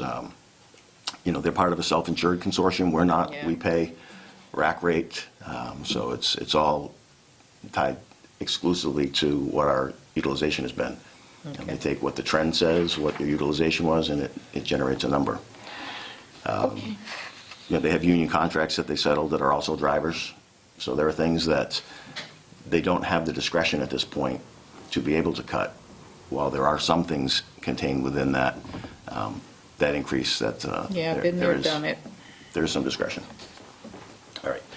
The fiscal 20 Neshoba Regional vocational school budget. Superintendent presented her preliminary budget last week. It reflects level funded or perhaps even slightly reduced budget for us here in Townsend. I expect to know more specifically once the official assessment letter is received. Our enrollment go down? Enrollment went down a little bit, and something with debt as well has been Yeah. come off the books. I mean, the per pupil cost for Neshoba is pretty significant, so if you have a Even one's big. dip in it, it makes a difference. Okay. All right, so I'll have both detailed budgets expected by your next meeting. When you get to Section 3 project updates, library meeting hall, we've already addressed that issue. Excuse me, No. This is the other one. Library meeting hall, senior center, this is a facilities update. As you're no doubt aware, we have been experiencing some difficulties with the HVA system in the reference building. The extremely low temperatures have only exacerbated the issues. Additionally, we had a pipe coil burst in the entryway heating unit at the senior center, which caused significant flooding. What they believe happened is because we were at negative temperature and that door was opening and closing fairly regularly, that it was subjected to cold air blasts pretty consistently all day, and they had a freeze in the pipe. Karen sent me a text message with a video link, and it was just pouring water. So fire department got notified because it set the alarms off because of the steam. Facilities were on site as well, and that's, again, one of the benefits of having a facilities guy that's also a call firefighter. He got the notice nearly simultaneously from his facilities hat as well as his fire hat, and he was on site. One of the concerns, however, was that while there was so much water that was released as a result of the split, it wasn't obvious where that water went. So ServPro is actually should be tomorrow morning. I believe they're coming in to do the hunt and find out if the water's pooled behind the walls or if there's a drain someplace that somebody wasn't aware of that the water went down into. But before we let the thing settle out and have some decay or mold issue spring up, we're going to spend some short money to get that chased down. So this matter brings us into focus on something that we've spoken about offline and unofficially for a little while now, and we should be having discussions about formalizing. The issues we've had have revolved around the heating system generally, whether it's the electronic components, the programming pieces, or the actual hard components themselves. The contractor that did the install 10 years ago now has been out regularly, in some cases daily for weeks, trying to rectify situations, correcting one only to find another spring up, kind of the unintended consequence of the first repair. So what I've written here is that I judge it's time that we have an outside assessment done of the systems in the building. It's been 10 years. Yeah. This isn't a commentary on or an indictment of, the original install or the contractor or the vendor. This is about moving forward into the next 10 years. Where are we? What shape are we in? And what changes could be recommended? My recommendation would be that it not be a firm that has any sales function. They don't have a stake in the game for one product or another. They basically are truly an independent that comes in and gives us the down and the dirty on what we're I would looking suggest that company I gave you my contact that you met with a couple weeks at. ago. Correct. I would get their opinion and see if that's I something that they did can do. mention it to them as something to put on the back burner for them, but that might be coming up soon. How do we select somebody like that? I mean, it's nice. Request for qualifications. There's a provision under But the green. what about the cost of something like that? How much do those usually cost? I haven't done one in a long time, a couple communities ago, and it was a couple $1,000s. It's not. Oh, okay, It's not so it extraordinary doesn't money. fall under the procurement. It'll be best practices. Okay. And while we wouldn't be required to do a request for qualifications, I would do one. And there's actually a provision under the Green Communities Act for energy management service contracting that makes it a little easier to do, so. Yeah, and the reason I brought that up was that at the MMA, there were a couple of outfits there that work closely, like with National Grid or whomever, doing those kinds of assessments. One of them was interesting because he talked about working with and through the green, you know, Green Community Grant. yeah, Yeah. and the energy committees, Yep. okay? Because one of the hopes is that if you needed to replace something, you're gonna replace it with something that's a lot more energy efficient at the Right. same time. So grants can have a play in it as well, so. Wayne did I bring think- to my I think attention that's good. a firm that he had come across. Turns out that one of their principals is a local person, which was an added benefit to be able to talk to somebody that knew the buildings you were talking about, had gone to school in some of them. And their function is just that as well. They're connected with not only the utilities, but they're also preferred providers for the service through the Commonwealth, through the Green Communities Program. I did reach out to. And that's the kind of thing I think we're looking for, Yeah. so I think that's a good suggestion. And just so it's clear on the record, I did reach out to Brent Carney as well. He's the head of the Energy Committee. Good. Just to make certain that, we're not marching down a road that they've. To be honest with you, I would almost think that this could go to the Energy Committee too, and, I believe it will. okay. I think at the end of the day, it will. I mean, ultimately, the buildings run to you.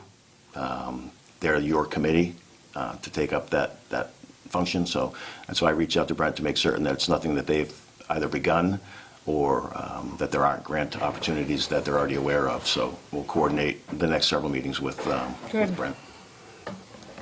Didn't they have some issues last year with the air conditioning piece of that too? Or is Yeah, that- the whole system, it's all the same system. Okay. Okay. All right. The Neshoba Regional Dispatch. I've enclosed a copy of the minutes of the most recent Neshoba Regional District Dispatch Administrative Board. In it, you'll find an update on a number of matters currently at play in the district. I'd be happy to speak to any of those at your pleasure. Just wanted to, Sue and I had talked about keeping this on the radar screen. One particular issue that Sue was talking to the Keeps admin harping board. on? Was talking to the admin board about more than a month ago now, was an audit that was begun and not yet completed as a result of the close of a fiscal year and the change in guard from one executive director to the new one. And the minutes, you'll see, they've been publicly approved, they're public minutes. There is some discussion about the fact that they had some difficulty getting return call from the auditing firm that they were using. They were going to double down and come at it from a couple different angles. And subsequent to those minutes, I do know that they're back on track again with the auditor. They had bumped into some difficulty with the vendor that does payroll. It may have been a case where the vendor hadn't been paid, so they weren't interested in particularly cooperating with the recreation of some W-2s. That's all been ironed out, and they are back on track to get that finalized. So I do have a meeting coming up in 2 weeks at the admin board, so I'll have another update for you likely at your next meeting. And they're learning a little bit about Minutes. responsibility to post And to take and minutes to with take minutes. moves and seconds. You gotta keep working on that one. But I see progress, that's a good thing. Yeah, the current chair of the committee brought his executive assistant to take that task, because what it appears they have been doing is just foisting it on people like me to try to participate in the meeting, keep notes, and keep And- it in order, and Yeah, that dog don't hunt. okay. So that's that update. Next, you'll see pavement management plan update. The target deliverable date for the updated pavement management plan is mid-March. At the last meeting, we discussed trying to get it moved up sooner. I think it's actually even going to be sooner than this. Jimmy's got a meeting tomorrow with the vendor, and he's imposing on them the sense of urgency that we have from a budgeting perspective. Concurrently with this work being done, he's got our contract bituminous provider coming in to walk a step behind this process and actually cost out with our existing contract numbers for material, what the road costs will be. So we're not going to be in a situation where we get the report and then have to go have it priced out. It's being worked parallel. So we're hopeful that And this is a big topic of conversation at the state right now, too. absolutely is. It's getting lots of attention from a lobbying perspective at the Yeah. MMA, so, Well, again, when the gas tax went into effect, one of the big tickets was that you should all support this at the local level because we're going to give the money to you for road work. And we see pennies on the dollar of gas tax money. Same with lottery. The general government aid we talked about earlier that's going up 38 grand for the town of Townsend, that's lottery money. And the deal was that was supposed to be local money as well. We see pennies on the dollar for that, so. although a little bit more is coming back in pilot. Yeah, a little bit more in pilot, a little bit more in veterans benefits, but that's only a reflection of the fact that we spent more. Yeah, exactly. That's only a percentage of what we spent. Right. 75%, yeah. All right, next you get into miscellaneous updates, unregistered motor vehicle update. I will have the most updated information for you on Tuesday night, and I have no update for you. Okay. I know that the letter did go out to the property owner.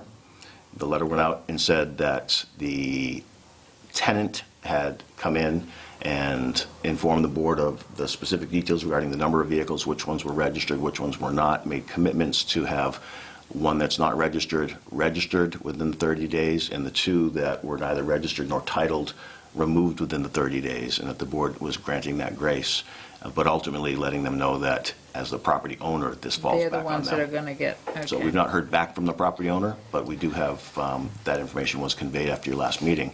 Could we And- get another update Absolutely. 2 weeks from Yep. now, please? And on the second one, no update other than what we all heard at town meeting. So there's going to be an additional, Could we perhaps reach out? yeah, there's going to be an additional Could you do that? tickle on that one. Okay.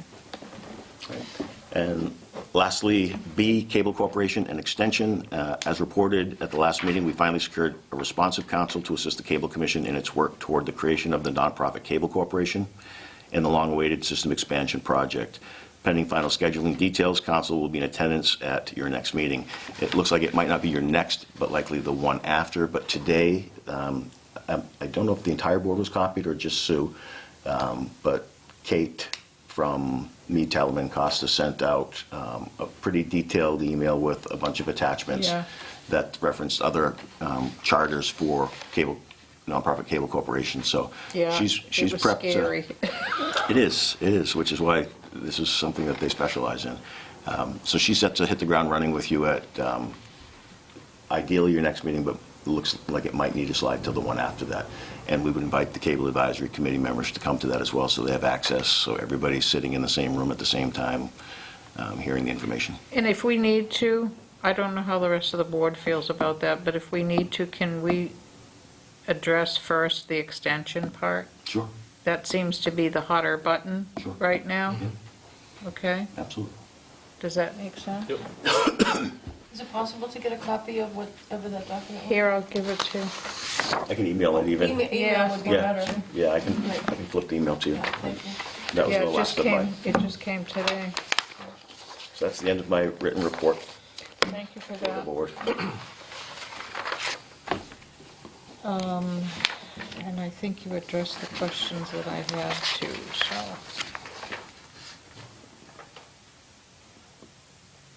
Meeting schedule, 6.2. See it?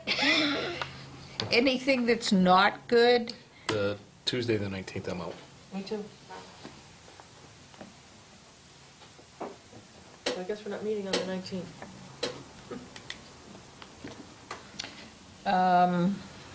That's scheduled to be a regular selectmen's meeting.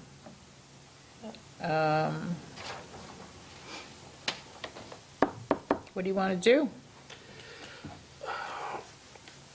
Let's cancel that budget work session the following week.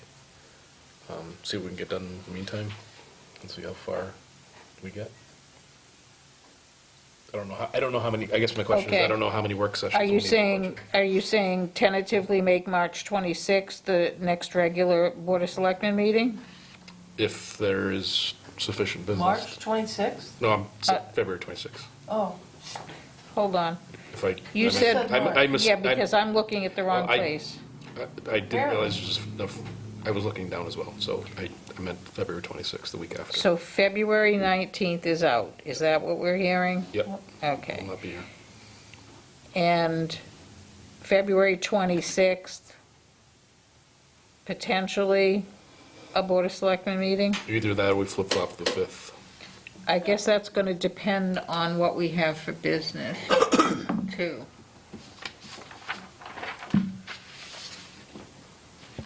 We had also talked about the potential for that Saturday meeting, The Saturday. Saturday budget. budget work session. in a few days. Okay. Is everybody on board for that? Just need to know tentative time frame as to when we would end. I'm thinking a couple Whenever you hours. whenever you were needing to leave. Okay. I mean, it's for your benefit as much as you. Okay, I And just don't want that's to to blow really Saturday, start to be going honest with you. through all of the budget stuff, Yeah, right? we'll all sit with the document, show the interconnectedness of the Very sheets. dry. Everybody, yeah, a lot of it's kind of dry, but I'll email it out. If we're going to confirm that that's the case for Saturday, I'll email it tonight when we're done in the current iteration, and you can mess around with it at your leisure between now and then. And Okay, so make sure everybody's, under the work session topic, because that's a work session, Yep. we're going to say budget walkthrough. sure.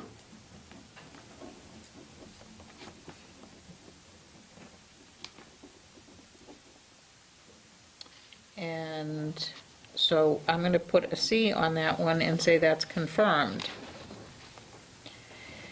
Excuse me, would you need me to take, okay. We have another budget work session scheduled for the 12th. That's the following Tuesday. I can do that. You two said so? So far. Let's talk, let's say that that's going to be a continuation if needed, okay? Yep.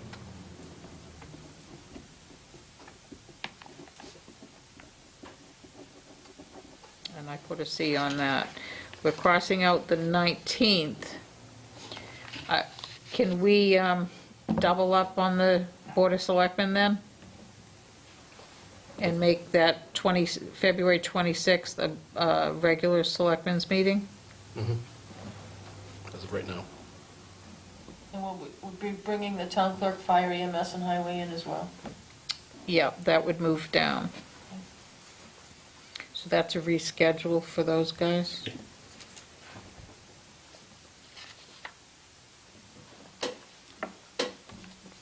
So you're going to take care of doing the modifications and sending this out, thank you. And we'll leave March 5th as the next Board of Selectmen meeting after that. Yeah, and beyond that, I can't comment. Beyond that, well, I think we have to review it a couple weeks out from where we are now and see how we look, okay? Okay. Jim, is it going to be possible to, and I apologize because I thought of this, but I didn't look it up. The policy that we have for the budget, when does that say we're going to have the whole thing ready? I think it contemplates me having the draft to the FinCom first week of April, but I try to back it up and do it a little bit earlier than that. But I think April's the outside. Because if we started thinking about trying to have a final document 2 weeks prior to town meeting, Which what we did. does that? We did more than that last year. That's Yeah. awful. Yeah, last year we were close to a month before town Okay, meeting. We had all right. everything buttoned up. Okay. The 2 weeks before town meeting is. Well, yeah, but I remember there were last-minute changes that happened, because I remember there was a lot of copying going on still. No, that was because we printed the entire double-sided document Right. on one side. Oh. That's what the last minute copying was that night. Oh, okay. Yeah, we need to, for the FinCom needs it early, not. So in terms of the budget, Carolyn sent out the budget book Mhm. so far? Yep. Is the FinCom getting copies of They are. that as well? Yep, FinCom has that. Nobody yet has the full budget book electronically, which is what this Saturday is. So Okay. once we've gone over that and everybody is comfortable with what it is, what it reflects, why it functions the way it does, then that'll get sent out. You guys will already have it electronically, but it'll get sent to FinCom as well. Okay. I mean, the They- danger, obviously, in that is, I've got 3 different versions from today, because when I do some work, I'll save it as, V4, and the next one's V5. So, at the end of the process, we've got 25 different versions, but it allows me to keep track of where I've been. Your changes, yeah. So when you get it, it's going to be a version, and it may be that, a day or 3 later, it's going to be 2 That's different fine, iterations. just so. compare the version we're looking at. FinCom has been asking in the past for hard copies, and I don't think they have access to, like, have somebody go and make all the copies or whatever. Is there a way that we can get someone to I help thought- do that? I thought that we did, but I can check. Yeah, I know some members prefer them electronically, and there were at least 2 that wanted hard budget. So, yeah, so maybe we'll just reach accommodate out that. and see what they need, that's all. Yep, You know, absolutely. I mean, don't do it just automatically, Right. but I think some of them might not have access to something where they can see it, They just like to feel it. and write on it, maybe, Yeah. you know? Okay, thank you.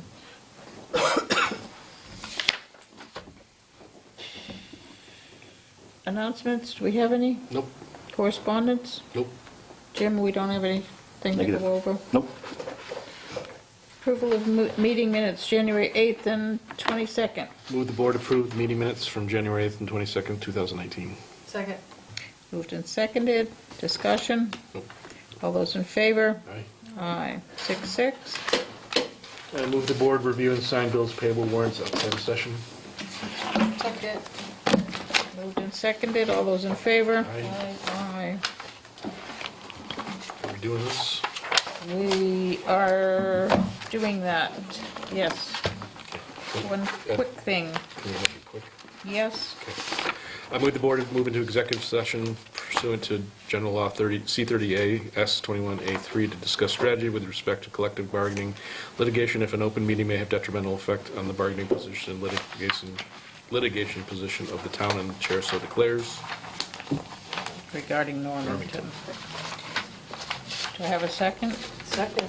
I don't know what we're doing, but all right. Second. Moved and seconded. Roll call, please, and we're not coming back to open session, is that correct? Correct. Okay. Roll call, please. Cindy King, yep. Yes. Sulicio, yes. Good night, all.